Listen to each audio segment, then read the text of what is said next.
বৃহস্পতিবার সকাল থেকে আশুলিয়ার পূর্ব গোমাইল এলাকায় কয়েক কিলোমিটার এলাকা জুড়ে অভিযান চালায় তিতাস গ্যাস। অভিযান পরিচালনা করেন আশুলিয়া জোনাল বিপণন অফিসের ম্যানেজার প্রকৌশলী আবু সালে মুহাম্মদ খাদেমউদ্দিন। অভিযানে ৬০০-এরও বেশি আবাসিক বাসায় অবৈধ গ্যাস সংযোগ বিচ্ছিন্ন করা হয়। এসব সংযোগ দেওয়া হয়েছিল শিল্প গ্যাস লাইন থেকে, যা সম্পূর্ণ বেআইনি। নিম্নমানের পানির পাইপ ব্যবহার করে চালানো হয়েছিল এসব সংযোগ।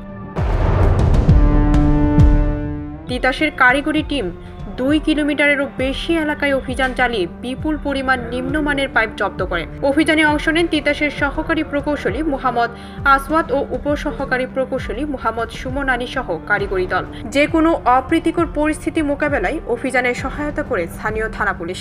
এ বিষয়ে তিতাস কর্তৃপক্ষ জানিয়েছে, গ্যাস অপচয় রোধে ও নিরাপদ সরবরাহ নিশ্চিতে এ ধরনের অভিযান চলমান থাকবে।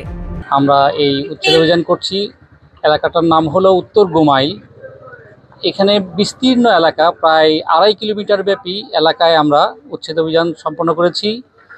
এখানে প্রায় ৬০০ বাসাবাড়িতে আমরা অবৈধ গ্যাস ব্যবহারকারীদেরকে উচ্ছেদ করতে সমর্থ হয়েছি।